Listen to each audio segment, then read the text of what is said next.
1. Une flamme et c'est la fête. 2. Que des têtes allumées. 3. S'enjailler, c'est la quête, ce que t'as prévu annuler. Vive le triple filtre. Smoke weed every day. Bienvenue mes canailles sur Thunder. Et c'est toujours ton gars sur Mr Green qui te présente ce podcast. Allez, on est parti pour se connecter sur notre Discord pour partir à la rencontre d'un tas de passionnés et échanger autour d'un thème. Et aujourd'hui, ça va être la germination. Et que tu sois un jeune jardinier ou un expert, après cette heure de podcast, la germination n'aura plus aucun secret pour toi. Mais avant de commencer un podcast comme il se doit, nous avons notre fameux disclaimer destiné surtout à nos chers amis mineurs. Bon les mecs, je vais me répéter à chaque début de podcast. Fumer du gaz à plus de 30% taux de THC alors que ton cerveau il est en plein développement, c'est une putain de mauvaise idée. On est à Barcelone et on se connecte sur le forum. Bon, mes canailles, avant de commencer ce podcast, ça me tenait à cœur de vous rappeler que Canaille Kikit est un média 100% indépendant.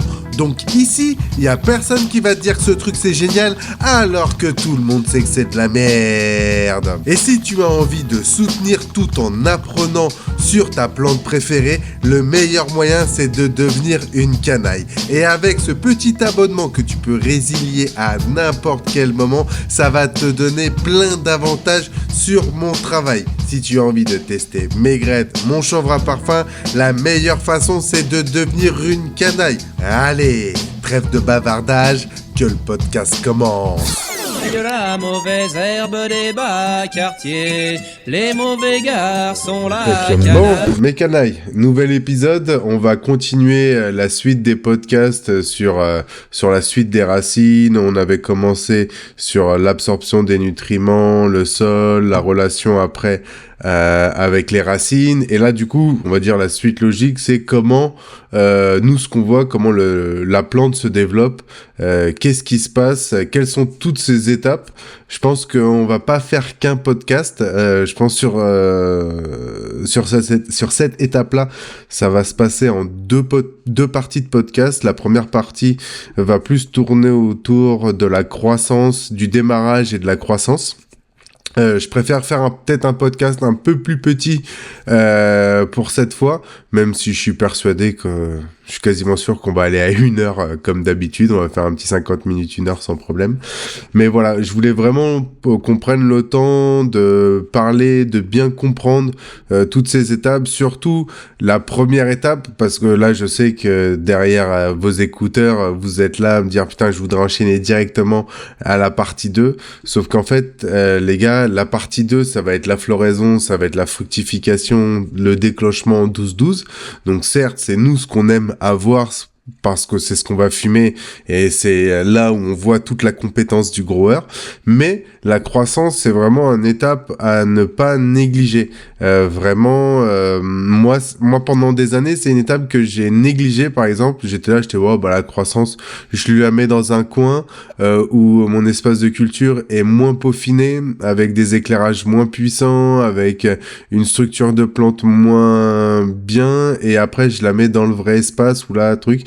Et c'était une erreur. En faisant ça, j'ai perdu du rendement, j'ai perdu de la qualité, un peu de qualité, mais vraiment pas structurer sa plante, tout ça, c'est vraiment perdre en rendement. Du coup, c'est pour ça qu'aujourd'hui, on va vraiment prendre les choses de la base. Moi, je vais vous parler de toute mon expérience, de tout ce que j'ai appris avec toutes ces années. Et on va comprendre comment faire un bon démarrage pour vraiment faire un bon finish. Parce que même si on peut faire un démarrage de merde tout en ayant une fin magnifique, et l'inverse aussi est possible, on fait un départ magnifique et une fin de merde, voilà, le mieux c'est vraiment d'avoir une longueur, un démarrage de fou avec une belle fin pour vraiment avoir une belle structure, une belle plante, et quand on ouvre le pot, c'est magnifique. Voilà. Du coup, on va commencer tout simplement avec la germination. La germination et le choix de graines, c'est c'est un thème qu'on a beaucoup abordé dans Kanaiki Kit. Je pense qu'on a déjà fait 2-3 podcasts autour du choix de graines, du choix de la génétique. Mais là, aujourd'hui, on va peut-être plus parler de comment on l'a fait pop. Donc dans notre jargon pop, c'est vraiment une onomatopée qui signifie que la coquille se casse. Donc voilà, donc on va voir dans un premier temps comment on arrive à casser cette coquille, qui est notre premier enjeu pour que notre plante, que notre embryon commence à se dévoiler. Donc voilà, donc vraiment ce qu'il faut retenir les gars, c'est que notre graine, c'est vraiment le départ de notre finalité, c'est-à-dire qu'en gros, quand on goûte quelque chose, très souvent quand on a une variété, quand on va dans un social club, qu'on achète chez un plug ou autre, on arrive sur des variétés, on a des traits qu'on fume et qu'on se dit putain j'ai vraiment envie de les avoir, j'ai vraiment envie de les retrouver, et du coup on essaye de retrouver le nom qui va donner et qui va être associé à une cartographie ADN, et cette cartographie doit se retrouver dans ces graines là. Donc c'est pour ça que dans tous les anciens podcasts on vous a toujours dit les gars, achetez des graines chez des grainiers passionnés, et surtout si vous êtes à la recherche de variétés, achetez chez ceux qui ont créé les variétés. Si vous voulez de la Skittles, allez chez Terps Ox, Search Gen Genetic, Dying Brain Seed, tous ces mecs là qui ont fait toutes ces strains là. Si après c'est des clones plus vieux comme si les Chemdog et tout ça, où là les gars qui ont fait germer ça n'ont pas de banque de graines, allez plus vers chez des personnes qui ont été connectées aux bonnes années et qui ont les vrais clones certifiés. Voilà. Bon, tout ça c'est des choses qu'on a déjà parlé dans des podcasts précédents, c'était juste pour remettre une petite mise au point de pourquoi des fois des personnes paye jusqu'à 30 euros, 40, 50 euros, voire même je crois que j'ai déjà vu 100 euros un pépin, une graine, c'est pour avoir un code génétique. Et quand on achète une graine d'exception, ou même des fois, c'est pas forcément une graine d'exception, des vieilles graines qu'on a retrouvées, je sais pas, tu sais, t'as toujours une vieille histoire qui peut traîner de j'ai retrouvé une chemise de mon daron des années 20, des années 50 quand il était en Jamaïque, et dans sa poche de devant, il y avait un stick et où il y avait des graines dedans. On a comment faire germer ces graines. Du coup, c'est un peu tout ça qu'on va voir,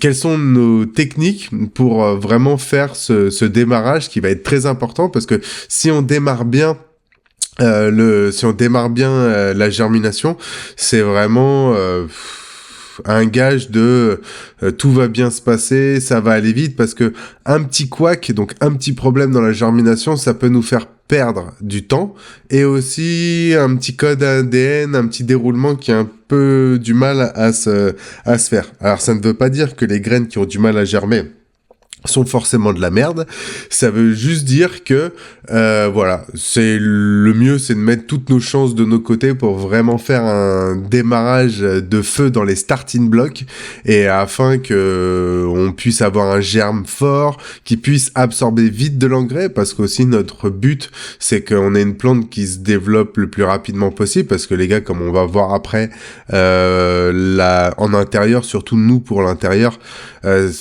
on n'a pas vraiment de temps donné parce qu'on cultive pas des autoflots. Là, je vous parle vraiment d'une plante féminisée, d'une graine féminisée que je conseille aux débutants, aux affirmés, aux expérimentés, tous ceux qui aiment cultiver, tout ça, quoi.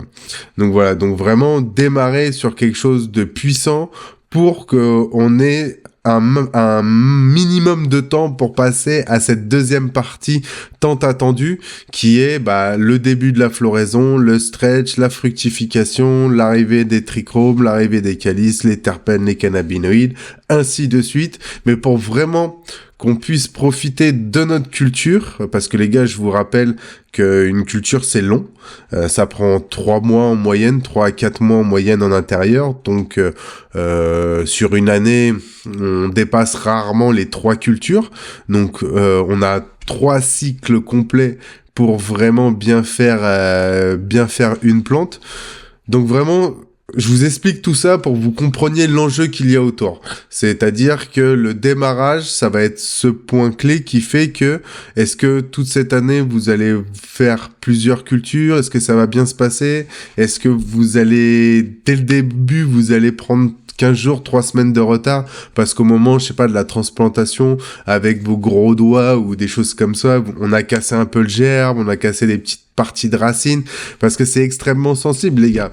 Je vous rappelle, le démarrage, il faut vraiment voir la graine comme un bébé, même si au début, elle est hyper dure et qu'on a presque du mal à la casser, qui est d'ailleurs un gage de qualité quand on a une graine assez dure, on a du mal à casser. On va voir juste après comment on fait, ce qui est très simple, pour casser cette dureté, parce que là pour l'instant on a un germe qui est entre guillemets, j'ai pas envie de dire qu'il dort, parce qu'après on va parler de la dormance, et le fait qu'il dorme et la dormance c'est tellement proche que j'ai pas envie de vous tromper, mais on va dire le germe est plus en stand-by.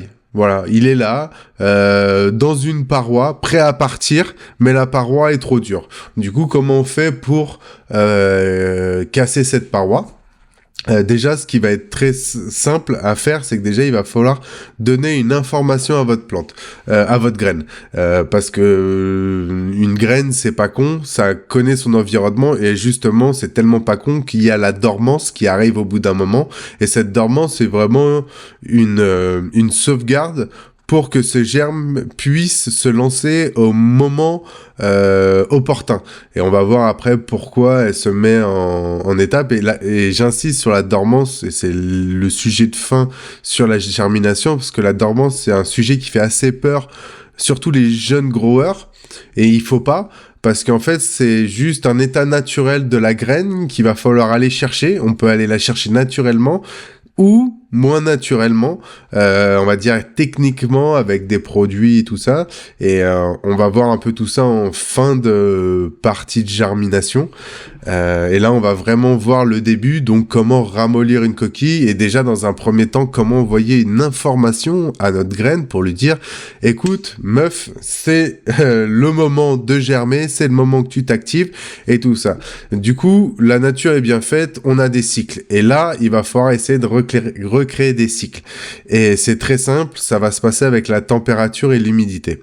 Si vous lui amenez du frais et du sec, elle va commencer à se dire, tiens, il y a un air d'hiver qui arrive, donc je commencerai à me mettre dans une étape de protection, car je sais que c'est pas du tout le moment de germer, mais par contre, après le froid, je sais qu'il va avoir le chaud, parce qu'elles ont ce code ADN, cette transmission des gènes que la mère leur a transmis. Donc, elles comprennent déjà qu'il y a un rythme cyclique de la nature qui est présent, et qu'après le froid, il va avoir le chaud. Ça a l'air très con comme ça, dit comme ça, mais c'est vraiment une vraie information pour votre graine, et cette information, elle va être tellement importante que quand vous allez la sortir et vous allez la remettre à température ambiante, il va y avoir une légère humidité qui va se passer, qui va commencer à ramollir la coquille de cette graine. Donc je vous rappelle les gars, le germe est toujours emprisonné dans cette paroi qui est très dure, qui est impossible à casser, et le germe lui a envie de sortir, mais la paroi est trop forte, donc il faut ramollir tout ça. Et la première étape, ça va être ça, et ça va créer vraiment une toute petite brèche dans cette armature. La deuxième chose, c'est on va l'humidifier. Très souvent, on conseille de tremper les graines entre 6 à 12 heures dans un verre d'eau. Les gars, ça peut être un verre d'eau qui vient direct du robinet, ça peut être un verre d'eau sans chlore, déminéralisé, tout type d'eau convient, à part si vous mettez de la javel, si vous mettez de l'eau chaude, ou si vous mettez de l'eau avec des glaçons. Voilà. Donc vraiment, vous me prenez une eau à température ambiante, vous me laissez ça. Et vous allez voir, vous allez avoir des graines qui des fois montent, qui des fois tombent.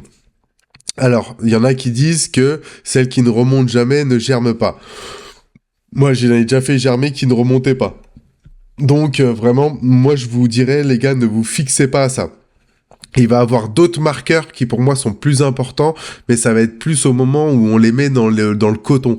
Pourquoi ? Dans le coton, justement, c'est pour voir ces marqueurs-là. Il y a beaucoup de personnes qui, après les verres d'eau, le jettent directement dans la terre.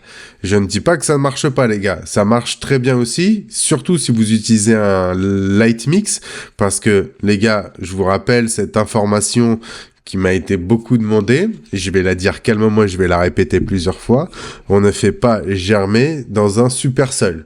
Les graines sont faites pour un substrat à tendance neutre. Et j'ai dit bien à tendance neutre, car il peut avoir quelques nutriments, quelques enzymes, quelques acides aminés qui viennent aider à la germination. Mais si vous êtes débutant et vraiment, moi, ça fait tellement d'années que je fais germer des graines, je peux pas vous dire, ça fait plus de 15 ans que je fais germer des graines, et j'ai jamais utilisé d'engrais, j'ai jamais utilisé de booster sur des graines fraîches, sur des graines que je sais qui réceptionnent vite. Après, d'autres graines qui réceptionnent mal, comme on va voir après, c'est encore autre chose. Sur ça, je dis pas qu'on peut user des trucs et astuces, mais là, sur des choses, par exemple, si toi t'achètes une graine dans le marché, que tu l'as pas acheté dans une boutique de merde, et qu'il l'a stocké dans sa vitrine au soleil pendant 5 ans, là t'as pas à aller la chercher. Si le mec il a ouvert, tu l'as vu ouvrir un frigo,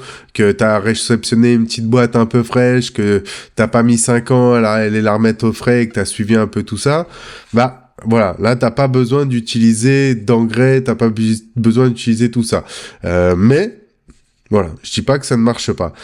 Et surtout, vous allez pouvoir trouver des petits kits starter très facilement en vente.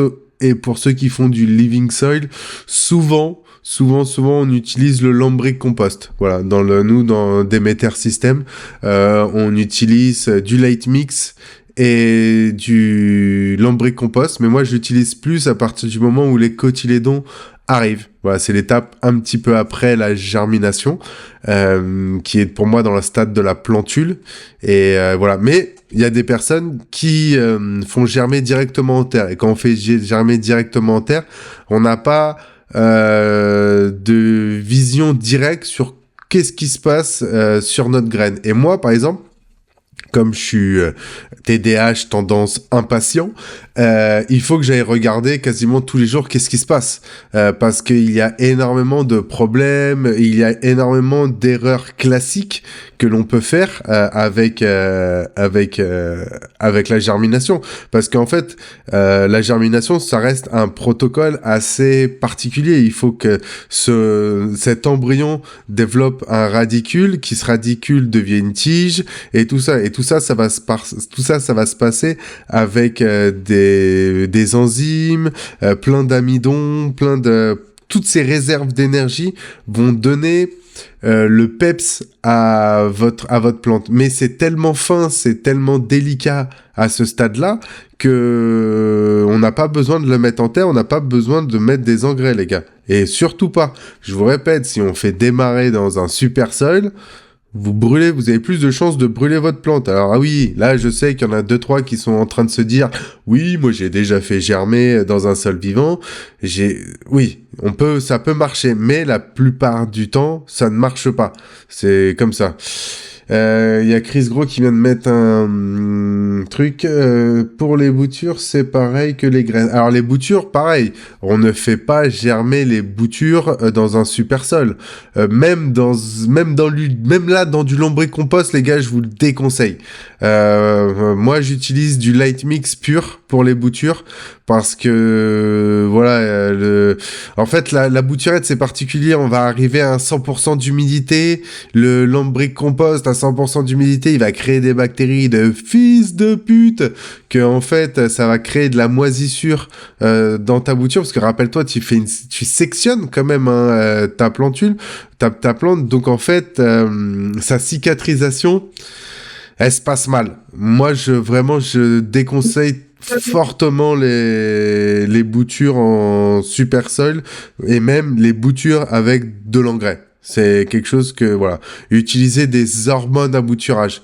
Voilà. hormone. Hormone n'est pas vraiment considéré comme un engrais, les gars. Si vous vous rappelez pas, je vous rappelle de retourner au podcast sur les nutriments. Tac, hop là, excusez-moi, j'en mets 2-3 en mute, les gars, parce qu'il y en a 2-3 qui font pas attention à leur micro et qui mettent des retours bizarres. Voilà. Du coup, on en était aux erreurs, un peu fréquentes qu'on retrouve dans la germination. Du coup, souvent, ce qu'on peut voir, c'est le trop d'eau. Vraiment, trop d'eau, ça ramène un mauvais environnement pour votre plante. Moi, je fais germer dans du coton, comme je vous ai dit. Donc vraiment, les cotons, faut les humidifier, faut pas les tremper. Il y a vraiment une différence entre humidifier et qu'on ait un sopalin, quelque chose d'assez humide et avec un côté un peu sec, c'est-à-dire que on peut voir à travers, il se déchire pas dès qu'on le prend, mais il est très humide. Et là, vous le mettez dans une boîte de DVD. Là, je sais, là, il y en a qui me regardent, qui disent qu'est-ce que c'est des DVD, les gars. Je viens d'une époque où on avait même des cassettes, ok? Donc voilà. Donc vous prenez, et ça marche aussi avec des pochons. Moi, j'aime pas trop le côté pochon. Pourquoi? Parce que les pochons, il faut retirer souvent tu déchires un peu ta serviette et tout ça. Moi, les pochons, je suis pas fan. Je sais que je le vois beaucoup par des growers, mais c'est vraiment quelque chose que je déconseille. Moi, j'ai la chance, comme je vous dis, d'être un vieux de la vieille, donc j'ai encore plein de DVD, plein de trucs à la maison. J'utilise des boîtes de DVD, ou alors quand j'en fais germer beaucoup, bah là, je vais acheter un petit Tupperware, je vais acheter des trucs comme ça qui font que j'ai tout ça. Voilà. Après, l'erreur fréquente aussi, c'est qu'il fasse trop frais ou trop chaud. Les graines, ça a une température idéale, c'est-à-dire entre 22 et 26, ça germe bien. Au-dessus, t'as un delta de 2, c'est-à-dire qu'en-dessus de 26, t'as un delta de 2 avant que ce soit critique. 26, 28... Après 28, tu commences à être fucked up. Au-dessus de 28, ça commence à pas être bon. Et là, ce qu'on peut regarder, et ce qui se passe assez souvent, c'est que là, quand il y a trop d'eau, trop d'humidité, vous allez soulever vos cotons ou vos sopalins, vous allez voir, vos graines sont devenues noires. Elles sont toutes foncées. Bah là, c'est vraiment qu'elles se sont protégées, elles se sont il y a eu trop d'humidité, elles sont devenues trop molles et voilà, il y a eu un choc trop fort d'un coup et c'est pas possible pour elles. Du coup, elles se sont mis entre guillemets aussi en dormance. Et là, c'est moins entre guillemets parce que là, c'est plus une dormance. Une dormance, c'est vraiment une protection pour votre graine de sauvegarder son embryon, son ADN pour bien germer au bon moment. Et là, elle s'est dit, j'ai cru que c'était le bon moment, et en fait, c'est pas le bon. Et là, elle devient noire, elle grossit, sa coque devient beaucoup plus gagne beaucoup plus en volume, mais reste toujours très dure afin qu'elle ne puisse pas la casser. Et là, il y a même un peu de moisissure qui, des fois, commence à arriver et on commence à avoir des odeurs un peu fermentées, dégueulasses, qui arrivent très très vite en quelques jours, les gars. Hein. Donc voilà, quoi. Et voilà. Et là, quand on est dans les bonnes températures, qu'on fait attention qu'il n'y ait pas de lumière aussi, parce que aussi le problème souvent qu'il y a quand on fait germer directement dans les pots, c'est que les gens mettent les pots et paf, directement sous la lumière. Bah là, c'est pas fou. C'est pas foufou, les gars, parce que des fois la Terre laisse passer de la lumière et ce petit embryon, il peut se faire cramer par des UV. Et aujourd'hui, avec les LED, les technologies qu'on a, bah moi, c'est pas quelque chose que je recommanderais. C'est vraiment, par exemple, si on remet les choses dans le contexte, je suis jeune débutant, je suis jeune passionné, et je viens de claquer entre 600 et 1200 euros dans mon installation. J'ai envie que ça démarre vite, j'ai hâte de récolter. Je sais que les 4 mois de culture vont être longs. Bah, je vais mettre toutes les chances de mon côté et je vais plus préférer partir en sopalin, après faire une belle transition sans mes doigts, c'est-à-dire que je vais aller acheter des petites pinces pour tout ce qui est éléments électroniques. Tous les mecs qui réparent des PC, ils ont des petites pinces où c'est pas toi qui choisis la pression, tu sais, c'est une pince un peu à l'envers. Quand tu forces, ça s'ouvre, et quand tu lâches, ça ferme, et tu choisis la pression. Et ben là, tu choisis une pression très fine, tu prends ça avec le germe, et franchement, t'as quasiment aucune chance de le casser. Et là, tu viens le retransporter dans un petit pot light mix, parce que les gars, comme je vous rappelle, on est toujours dans un stade de germination. Moi, même si j'attends que les cotylédons cassent totalement la coquille, hein. Moi, pour la transplantation, j'attends vraiment de voir ces 2 petits cotylédons totalement jaunes, parce qu'ils ont jamais vu la lumière.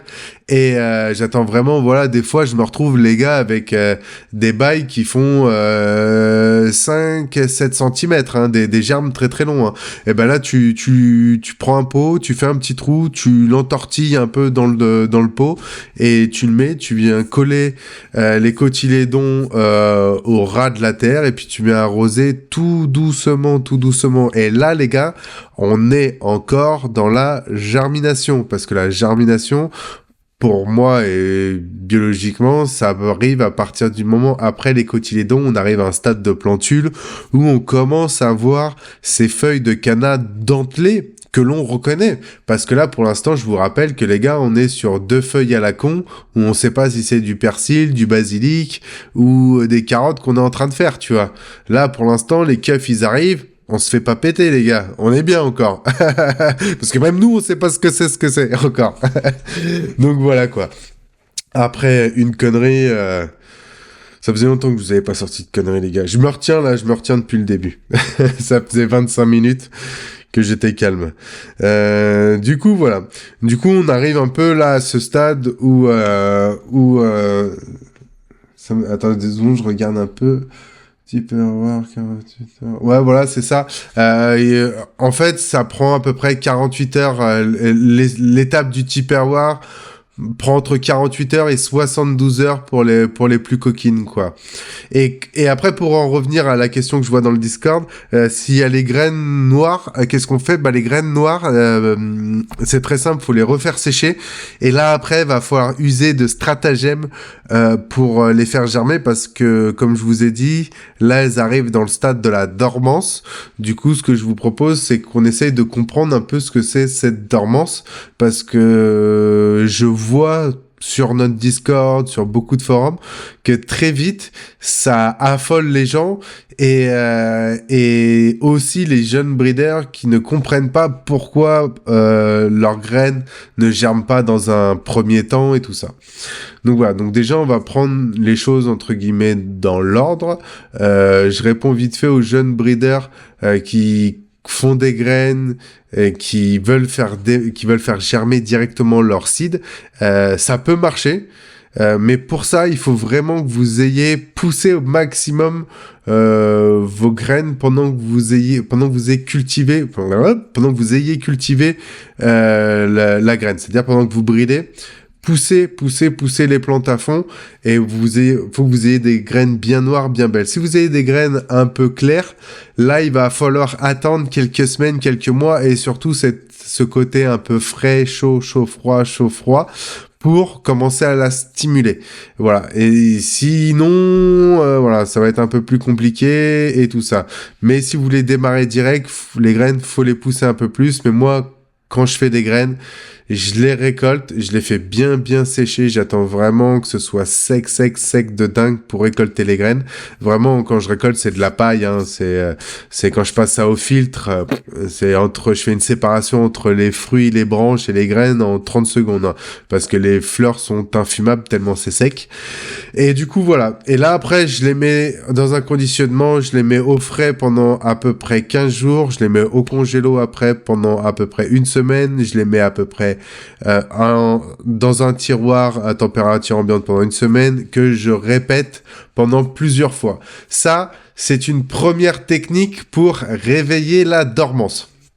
Donc en gros, c'est comme je disais tout à l'heure, c'est vraiment pour envoyer cette information à votre plante en lui disant « Hey meuf, c'est le moment d'aller se mettre en terre, c'est le moment de rentrer sur le terrain, commence à chausser les crampons, la chaussette, on commence toujours avec la jambe gauche et tout ça et tout. » Pour ceux qui ont les refs. Bref, donc voilà. Donc la dormance, c'est vraiment très simple, les gars. C'est juste votre plante qui, elle, a une compréhension de son environnement et qui analyse les températures, l'hygrométrie, on va dire entre guillemets, pour les plus techniques, sa Sharp VPD.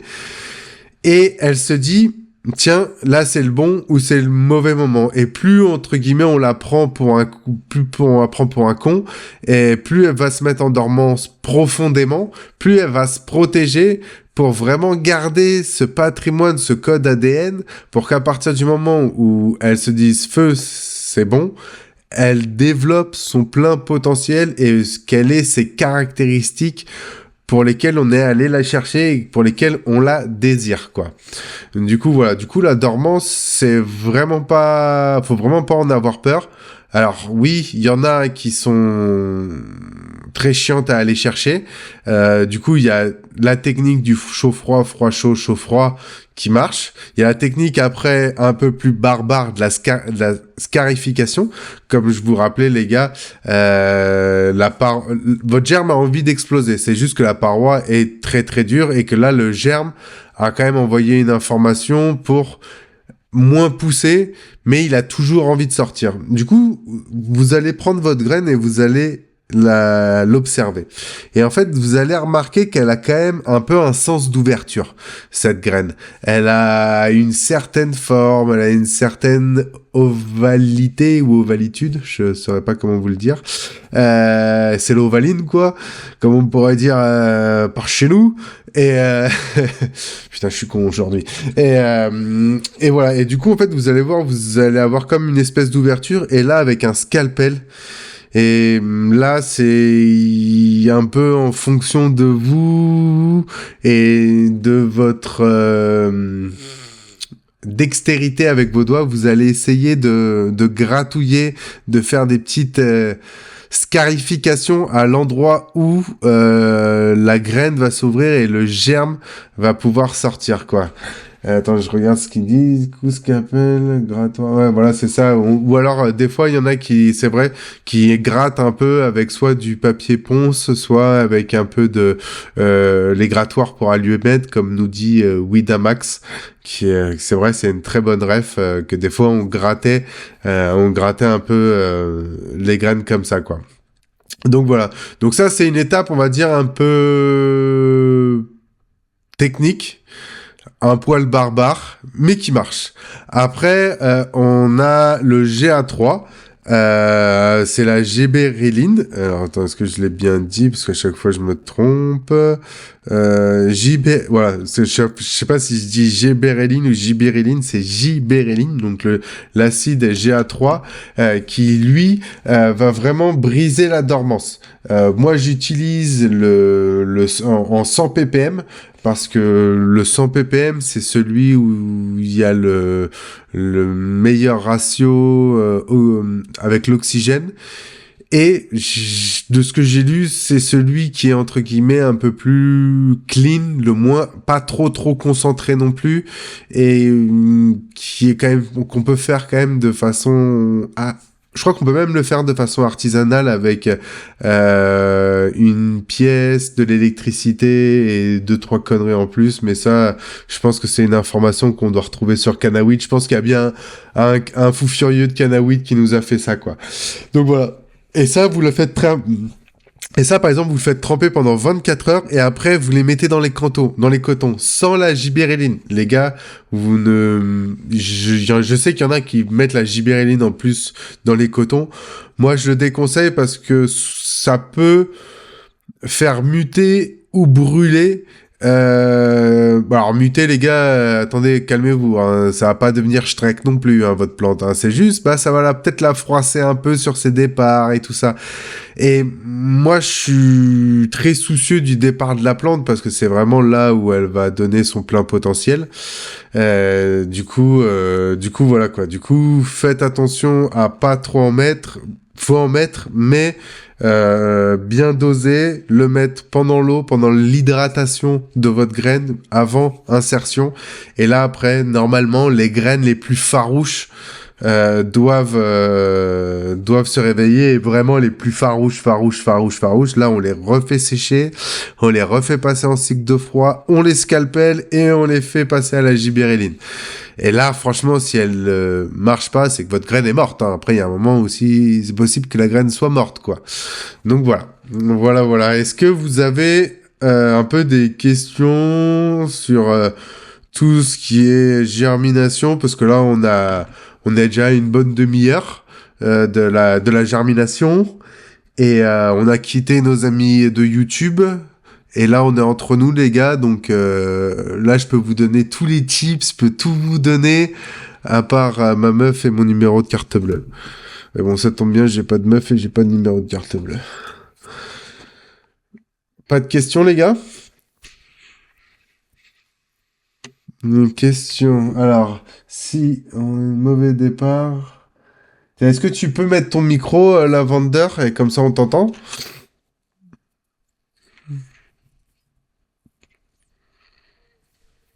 Allô?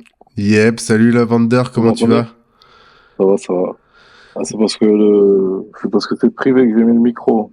Non, mais c'est comme ça aussi, Ah. tu vois, genre, parce que moi, déjà, je suis dyslexique, Non, bien donc sûr, je vais te lire ta question comme un teubé, c'est même pas sûr que je te la lise bien dans le Non, bon je dis ordre, ça tu à vois. cause pour pas être entendu sur YouTube que je disais ça. Non, mais là, t'es plus entendu sur YouTube. Enfin, là, on est entre nous, là, c'est la J'ai famille. activé le micro. Bon, allez. Non, je disais en fait, si on a un mauvais départ ou des stress pendant les premières phases, je parle de germination jusqu'au cotylédon, Ouais. le gros départ, quoi.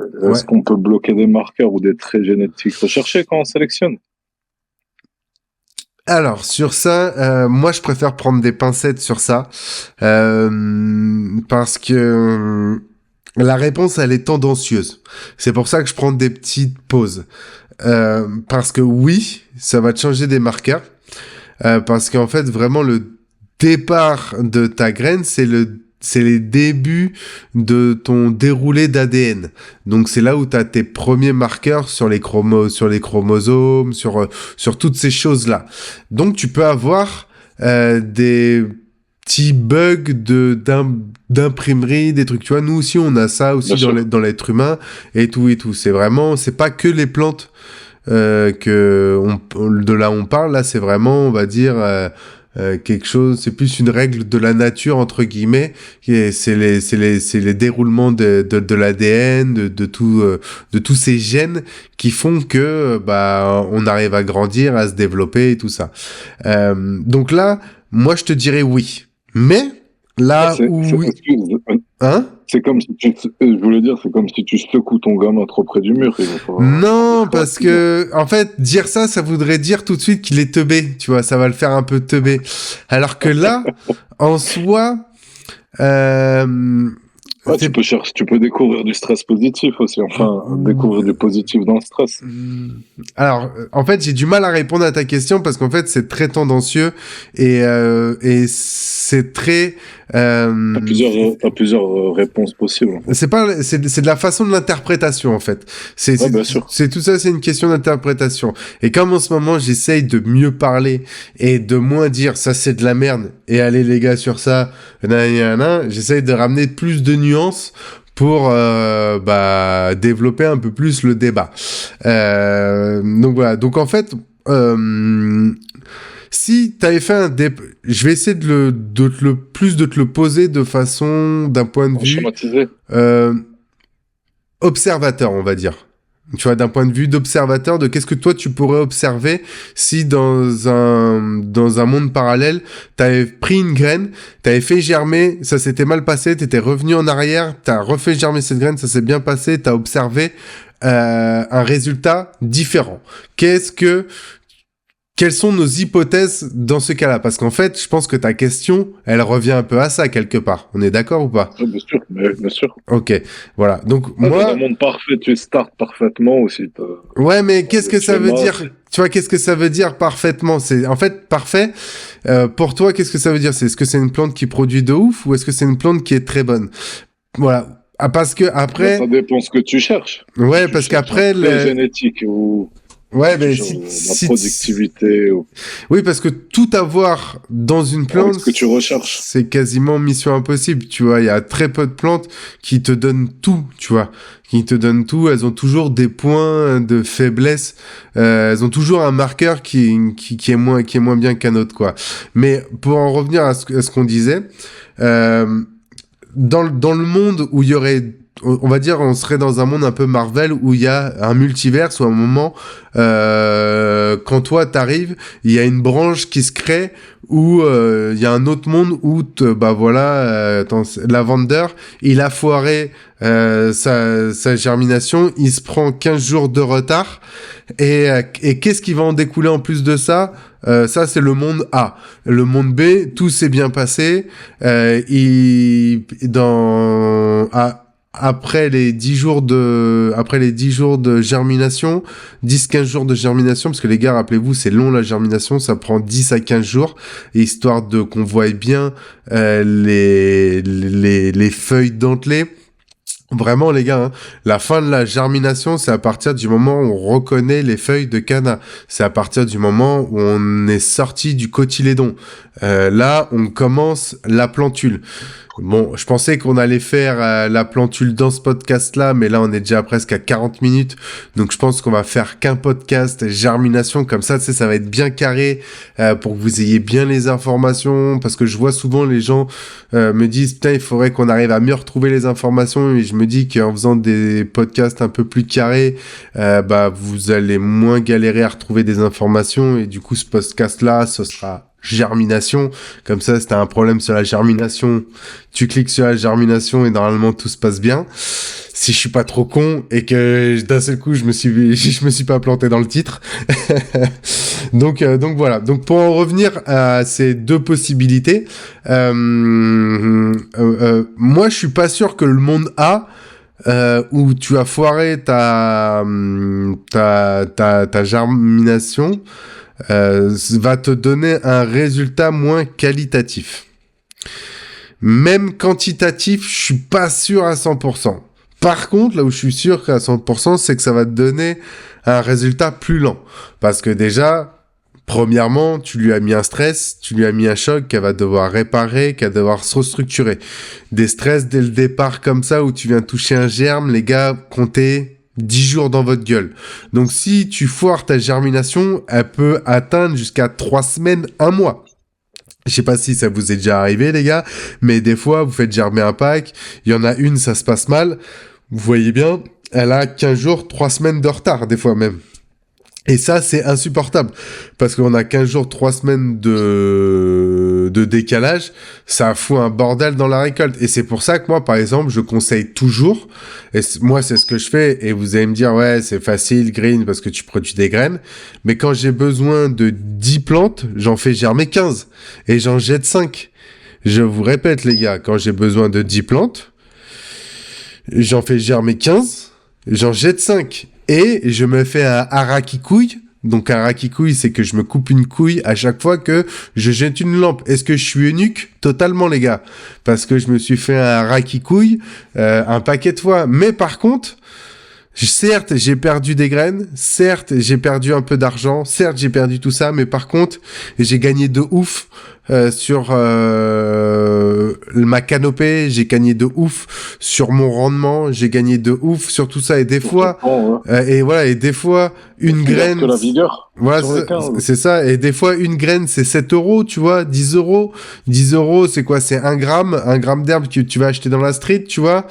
Donc, bah, des fois, il vaut mieux partir avec plus de graines. Et même si t'achètes des graines qualitatives, comme je vois Widamax, hein, même des graines qualitatives, bah, tu peux avoir le truc de, bah, t'en as une qui meurt et voilà. Et je vois que le harakikouille vous a fait rire. Et des fois, vaut mieux se faire chier à dire putain celle-là il faut que je la coupe, ou même que t'appelles un poteau en disant frérot j'ai une plante, je te la file et je te jure ça fera plaisir au poteau que tu lui files une plante, tu vois. Et bien au pire du pire, bah voilà, tu la coupes puis nique sa mère, hein, c'est comme ça. Mais t'auras une belle culture. Pense pas à, là, t'es en train de couper une plante parce que t'en as fait trop germer. Pense au fait que tu vas récolter une récolte homogène, structurée et rentable. Parce qu'il y a un moment, quand t'as ce problème de germination qui crée ce décalage et tout, ça se ressent au moment de ta récolte. Et les gars, je vous rappelle, c'est 3 récoltes dans l'année. Et quand on a une plante qui passe, ça peut passer du simple au triple, hein. Une connerie de démarrage comme ça, qui fait que, parce qu'en fait, je vous explique pourquoi je vous dis ça. Parce qu'en fait, comme dans un paquet de 10, il y en a une ou deux qui vont avoir du mal à germer, qui vont faire traîner le groupe, tu vas avoir tendance à favoriser les grandes. Et en fait, les grandes, elles vont prendre plus de place, elles vont prendre plus ça, et tu vas, entre guillemets, étouffer les autres. Et les plantes qui vont prendre plus de place vont, entre guillemets, gâcher de la place parce qu'elles auront pas le port nécessaire. Sur les autres. Voilà, c'est ça. Et puis, elles auront pas le port nécessaire pour te produire vraiment des belles hampes florales de 40, 50 cm parce qu'elles n'auront pas la profondeur nécessaire, parce que tu serais allé les tirer à droite, à gauche, parce qu'à la base, c'est une plante qui doit prendre cette base de la base, tu vois. Et, voilà. Et, bon, les gars qui font du scrog, ça c'est encore un autre délire, parce que le scrog il démarre à partir du moment où vous avez mis un truc, ce que je vois, je vous vois arriver les gars avec le scrog et tout ça, mais là c'est autre chose. Et donc voilà, donc comme il y a ce décalage, en moyenne dans un pot de 10 litres, vous allez faire une plante de 50 grammes, et là vous allez faire une plante de 20 grammes, voilà, même des fois de 10 grammes. Et juste parce que il y a eu ce démarrage de merde et qu'en fait vous avez pas pris le temps nécessaire de retailler toutes les autres, parce qu'en fait, dans une récolte, c'est pas le premier cordé qui dicte le rythme, c'est le dernier. Et ça, c'est une erreur que énormément de growers font. Celui qui dicte la culture, ce n'est pas le premier de cordée. Qu'est-ce que ça veut dire? Ça veut dire que celui qui dicte la culture, ce n'est pas la plus grande plante, c'est la plus petite qui dicte la culture, parce que c'est la plus petite qui va devoir demander le plus d'aide, le plus de soins, le plus de manipulation, le plus de nanani, le plus de nanana. Et c'est elle qui va vous niquer votre rendement. Et c'est elle qui va niquer votre rendement par sa petite taille. Du coup, les autres, il va falloir les rabaisser pour arriver à cette taille-là. Voilà. Excuse-moi. Le problème de la petite, c'est qu'après, tu dois t'organiser par rapport à elle. C'est ça. C'est ça le problème. C'est ça. Donc, des fois, vaut mieux la virer. Donc, voilà. Donc, du coup, maintenant, tu vois, là, c'était pour avoir une réflexion d'ensemble, tu vois, que je te parlais. Là, on a une réflexion de culture globale, tu vois, avec rendement et tout ça, qui est différent d'une réflexion de PhenoFinder. Je sais pas si tu captes le délire. Si. Tu vois, on prend la Skittles. La Skittles, à aucun moment j'ai envie de croire que c'était une première de cordée.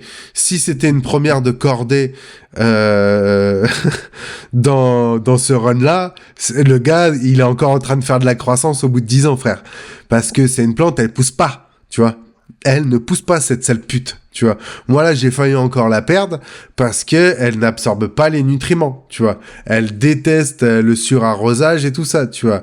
Donc, c'est impossible qu'elle ait été première de cordée. C'est sûr que celle-là, si tu suis ma réflexion que je viens de te parler il y a 5 minutes, qui est une réflexion de production, les gars, donc on se rappelle bien, et c'est pour ça que ta question de base a été assez compliquée et que on va prendre la fin du podcast pour vraiment la développer parce qu'elle est intéressante et elle mérite aussi cette réflexion parce que on est tous là à avoir des critères et dans une année on a 3 cultures et il y a une culture des fois elle est pour la production, il y a une culture elle est pour le PhenoFinder et une culture elle est pour ça. Donc en fait il faut comprendre dans quel état on est. Est-ce que là on est là pour faire de la production? Est-ce qu'on est là pour faire du PhenoFinder? Est-ce qu'on est pour ça? Et aussi les gars des fois on peut pas tout mélanger, on peut pas mélanger la production et le PhenoFinder.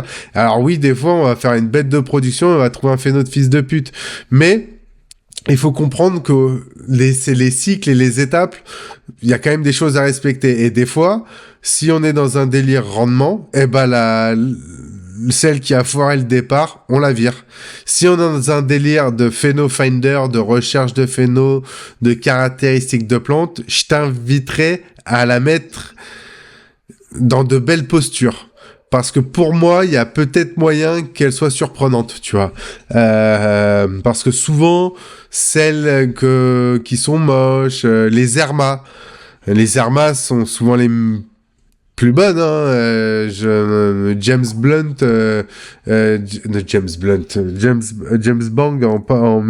parlait dans son livre de la génétique. Lui, quasiment toutes ses strains pour lui à fumer, elles sont quasiment toutes Herma. Et moi, la dernière fois, j'ai reçu un cut de Cherry Pie d'un des potes aux États-Unis. Et je dis, mais gros, ton cut, il est Herma. Ça fait 5 fois que je le fais. 5 fois, c'est Herma. Bon, ok, le pollen est stérile et tout. Je l'ai passé à des potes, c'est Herma. Et il me dit, mais mec, t'as pas vu les terps de la weed? Je dis, oui, terps de la weed, fou. Mais c'est Herma, frère, tu vois. Et en fait, tu vois, c'est toutes ces caractéristiques-là. Et ces caractéristiques, alors regarde, ces caractéristiques démarrent de la graine. Donc et attention les gars, ça ne veut pas dire que quand on démarre les graines, vous allez avoir des hermaphrodites. J'ai jamais dit ça. Après, on sait que un petit foirage de démarrage de graines, ça n'aide pas au déroulement de l'ADN, et les premiers déroulements d'ADN sont les chromosomes et tout ça, X et Y. Et s'il y a une mauvaise codification dans ce schéma-là, il peut y avoir un X qui se cache dans un Y et un Y dans un X. Et souvent, c'est ce qu'on ne veut pas et c'est ce qu'on ne cherche pas en tant que sélectionneur. Mais après, comme je vous dis, ça ne veut pas forcément dire grand-chose, parce que pour certains sélectionneurs, c'est même presque un gage de qualité, et c'est ce qu'ils vont vouloir chercher, parce que, bah voilà, c'est pour eux, ils disent que c'est un gène plus large, gène plus grand, quoi. Donc voilà, donc vraiment, toi, comprends dans quel cycle tu es à ce moment-là, qu'est-ce que tu fais, et agis, tu vois, et agis en fonction de ton étape, quoi. Ouais, tout à fait. Voilà. Mais ce que tu disais, en plus, ça m'est arrivé de foirer une transplantation de bouture. Ouais. Et on a arrosé à l'eau froide des autopots. Ouais. En dogma nutriments, et on n'était plus, je pense, 3 semaines pour attraper la couille. Ouais, bah c'est ça. Quand tu mets des coups et que tu touches les gènes de ta plante, et surtout au démarrage, ouais, t'en as pour 3 semaines. Quand t'es sur une plante un peu plus grande, ça peut être un peu plus court, mais... Ah non, mais Tu bloques tout. À mon avis, tu dois tuer la... Ah bah, dis-toi bien, le démarrage, germination comme les boutures, ça préfère le chaud au froid, et ça préfère l'humidité au sec. Donc, tu vois, lui mettre de l'eau fraîche en démarrage, c'est vraiment pas bien, quoi. Ouais. Ouais, super, hein, c'est ça que... la conclusion que tu disais, c'est vraiment ça dépend de ce que tu veux. Tu veux faire de la prod, faut mieux faire comme t'as dit, t'en lances 15, t'en gardes 9 ou... c'est ça. C'est ça, c'est ça. La recherche, tu gardes tout. C'est ça, et votre démarrage... autour de ça. Ouais, c'est ça, et votre démarrage, les gars... alors là, je sais que les pinces et les juifs ne vont pas aimer, mais les gars, si vous achetez 10 graines pour avoir 10 plantes, le calcul, il est pas bon, hein. Le calcul, il est pas bon, hein. Moi, partez avec 10 graines, vous avez plus de chances d'avoir 8, 7 plantes, hein, que vraiment 10 plantes, hein. Et même si vous achetez du aficionados à je sais pas combien, du Neptune à je sais pas combien, du maçonnique, du tout ça, vraiment, c'est... Pour tout le monde, c'est pareil. Et attention, ça ne veut pas dire que quand tu fais... Il y a personne qui prend un paquet de 10 et se retrouve avec 10 graines. Juste, ce que je dis, c'est que si vous êtes amené à beaucoup cultiver et à répéter les expériences, prenez le moins de risques possible. Certes, des fois, vous allez jeter... Moi, ça m'est déjà arrivé, par exemple, de jeter 300 pépins et les 300 ont marché, tu vois. Mais... c'est pas une généralité. Ça m'est déjà arrivé de jeter 300 pépins et j'en ai 110 qui ont marché, tu vois. Voilà. Donc, il n'y a pas de généralité. Et en fait, le temps que vous allez perdre, il est perdu. et vous pourrez pas le rattraper. Et des fois, perdre une semaine, 10 jours, voire même un mois, parce que vous allez foirer la germination, tac, vous allez redémarrer, truc. Des fois, vous prenez un mois dans la gueule. Et un mois dans la gueule, en fait, vous passez plus de 3 cultures à l'année, mais vous passez de 2 cultures à l'année. Voilà, parce que ça se passe comme ça, parce que là, vous avez ça, parce que là, vous êtes déjà mangé un mois, les gars, de retard. On en est qu'à la germination, on a commencé, hein. Donc, quand on va commencer la plantule, la croissance, le stretch et tout ça, croyez-moi bien, il y a d'autres étapes qui vont vous mettre des 3 semaines en plus dans la gueule et tout ça, tu vois.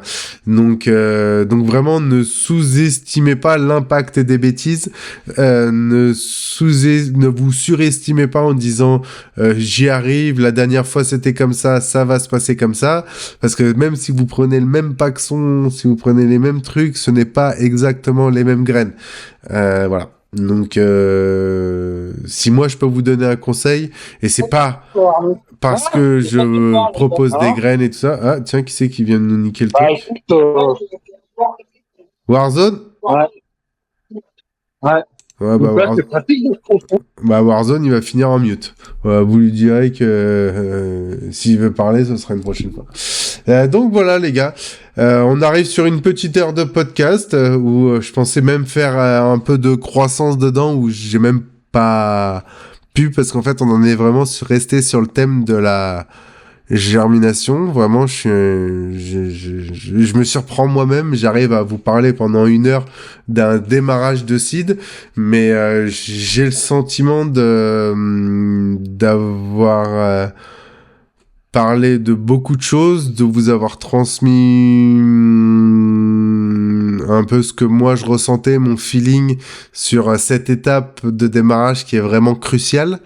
Et est-ce que vous avez des questions? Est-ce qu'il y a des choses sur lesquelles que j'ai pas abordé?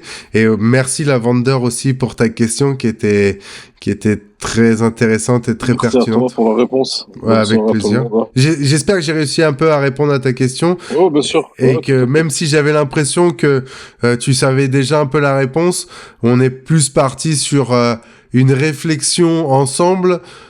Et le fait que, voilà, on pense un peu la même chose et que toi, dans tes expériences et dans ta façon de cultiver, c'est déjà un peu ce que t'en as retiré. Et d'en discuter avec moi, ça t'a plus conforté sur ce que tu dois faire, quoi. Ouais. Ok. Cool, génial. Après, dans ma, si je peux, pour pas trop dériver, en fait, dans ma logique, je me disais, est-ce que tu peux aller jusqu'à faire genre du gène récessif en faisant des coups, des stress? C'est une très bonne question. C'est une très bonne question. Est-ce qu'on peut activer des gènes? Est-ce qu'on peut, en fait, je sais pas la question. Jusqu'à du R, tu vois. C'est possible. En fait, la question, elle est impossible à te répondre, frère. Elle est impossible à te répondre, mais en même temps, on a répondu à la question, tu vois. Ouais, tout à fait. Tu vois, c'est exactement ça. Bien sûr. Ouais, tout à fait. Voilà, c'est qu'en fait, il n'y a pas de certitude. On n'a pas de certitude, on n'a pas de conclusion, mais on a une observation. Et cette observation, elle te dit qu'il n'y a pas de vérité et que il faut jouer. Et que on est là pour jouer. Quand tu fais de la recherche, que tu sélectionnes, c'est là que tu vas remarquer des trucs. Quand tu fais du PhenoFinder, t'es au craps, hein. Tu mets tout sur le numéro 38, hein. Et t'as 100 cases, hein. Et quand la roue elle tourne, t'es là, la main sur une couille et l'autre main sur les cheveux en te disant, est-ce que ça va tomber sur le 38, tu vois? Donc, tu vois, c'est particulier, hein. C'est ça, ouais, tout à fait. C'est tout ça. Chose que dans la production, c'est totalement différent. Production, on veut des trucs homogènes qui produisent à mort, qui envoient et tout ça, quoi. Sinon, il n'y a pas d'intérêt pour la prod. C'est ça. C'est ça. Donc voilà, quoi. Je vois un peu dans le chat, il n'y a pas spécialement trop de questions. Ouais, je vois qu'il y en a qui valident un peu ce qu'on mettait via leurs expériences, qui disent « J'en ai fait partir 14 pour en avoir 9 et les 5 autres sont pour la MIF. » Voilà, c'est ça, quoi. Ça fait partir un peu tous les trucs de droite à gauche, quoi. Et puis surtout, on est toujours content quand il y a un copain qui nous appelle en disant les gars, j'ai fait germer un peu plus de graines. Est-ce que ça te dit ça? Est-ce que ça te dit ça? Et puis tu sais, tu t'arranges avec ton collègue. Vous êtes là en mode tac tac tac. Tu vois, genre enfin. Voilà, et puis ça fait tourner aussi la communauté, tu vois. Tac, moi j'ai fait péter un nombre de graines et tout ça, tu vois. Donc. C'est ce qu'on fait là. On a plein de phénomènes. Ouais, c'est ça. Alors, est-ce que vous avez un peu d'autres questions sur la fin de ce podcast? Parce que là, on arrive à une petite heure de podcast, les gars. Je vois qu'il y en a un qui écrit. J'attends vite fait la réponse. Et puis, si on n'a pas de réponse, j'ai l'impression que le sujet a été plutôt abordé de façon générale. Alors, pour la germination et les boutures, t'en penses quoi des roots? Alors, moi, pour la germination, je déteste ça. Comme je t'ai dit, ça bloque mal la lumière, ça fait beaucoup de choses que vraiment je ne supporte pas. Pour les boutures, c'est magnifique. Voilà, pour les boutures, je conseille rien d'autre chose que tout ce qui est root triotre et tout ça et tout. C'est vraiment le top, quoi. Voilà. Et il y a une dernière question, à mon avis, de Fitou.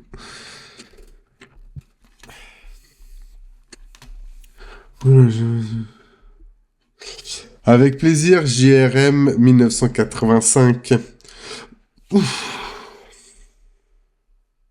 À mon avis, je pense qu'il a 40 ans, le pote. Hein. Je dis ça, JRM, je pense que t'as 40 piges, mais je suis pas sûr à 100%.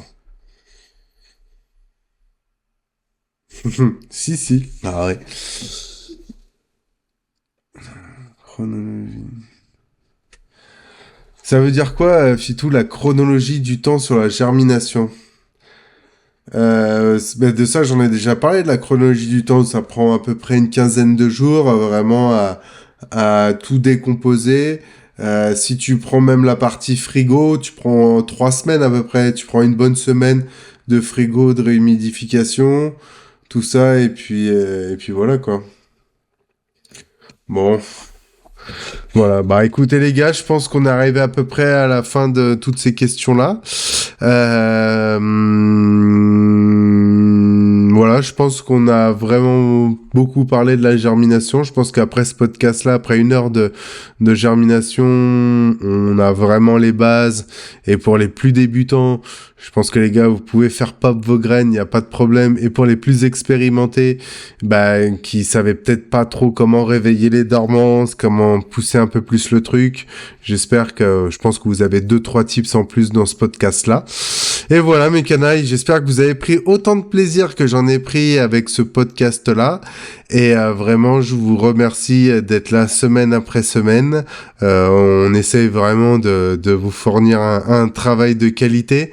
Je sais pas si vous avez remarqué, mais j'essaye de plus en plus de me structurer, de répondre un peu à vos demandes sur le fait que ce soit plus facile de retrouver les informations et surtout que Kanaikikit se tourne de plus en plus vers les growers, les cultivateurs, la pratique, que le fait qu'on aille fumer des mèches sur Barcelone en invitant des gens dont on en a rien à foutre. Donc, moi, ce que je vous propose, les gars, c'est qu'on continue à parler culture, qu'on continue à kiffer. Et voilà. Et je vous souhaite une bonne semaine. Faites attention à vous si vous êtes en France parce que le gouvernement n'est pas avec nous. Les gars, je vous rappelle, limite, vaut mieux être pédophile que jardinier. Donc ce sera ma dernière blague de trop et de fin. Faites attention à vous et plantez-vous bien.